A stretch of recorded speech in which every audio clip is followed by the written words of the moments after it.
everywhere that I went in the world in the course of the last months, first question out of people's mouths was, what's your NDC going to be? What are you guys going to do?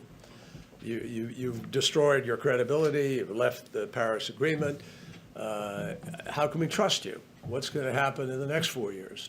To which there is a very, very powerful answer, which is no politician, I think, could change what is now happening globally in the marketplace.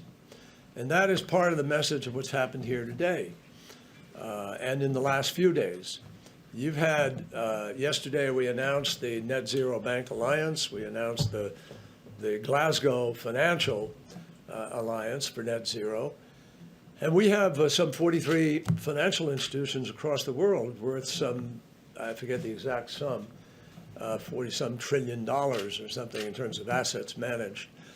And just yesterday, a number of banks announced, 6 banks to be precise, that they are allocating or setting or making a commitment that they will invest into climate-related efforts, initiatives, investments, $4.16 trillion over the next 10 years. That's been a really missing element in all of this. So I'm really happy to be here today for a number of reasons. First of all, parenthetically, 5 years ago today, I had my granddaughter on my knee in New York and signed the Paris Agreement. And that was a great moment for everybody in the world when everybody came together in New York excitedly to set out on this venture.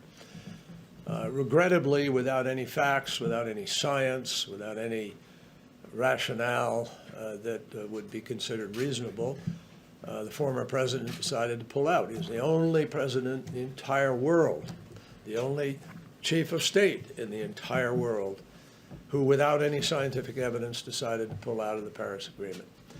So when President Biden was elected, having made climate one of the most critical issues of his agenda, we had a big step to get up.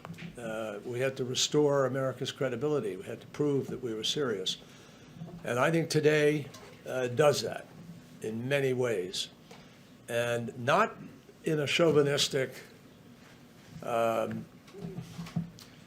in a way that's sort of inappropriate to our relationship with other countries, but in a way that reinforces the fact that this is multilateral, that we need to bring all the countries of the world to the table, and we all need to raise ambition. That's the